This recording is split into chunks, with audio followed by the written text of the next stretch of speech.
In this video, you will learn how to get an Instagram API key. First, create an Instagram developer account. Go to the Instagram developer portal or Facebook developer portal, since Instagram's API is now managed through Facebook. Sign in with your Instagram or Facebook account to create a developer account. After that, create a Facebook app.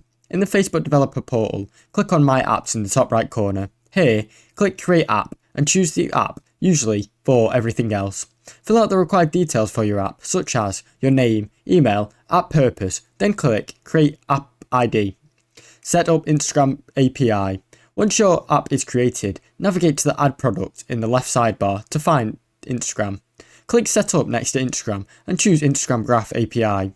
Follow the instructions to set up an Instagram Graph API. You will need to link your Instagram business account or creator account with Facebook page. Then, get access token. After configuring the Instagram Graph API, you will need to generate an access token. In the Instagram Graph API section, go to Tools, Access Token Tools. Use Get User Token or Get Page Token to generate a token that allows you to access Instagram data. Test the API. Once you have the access token, you can start making requests to Instagram Graph API. You can start using tools like Postman or make HTTP requests directly from the endpoint. Thanks for watching. Don't forget to like and subscribe.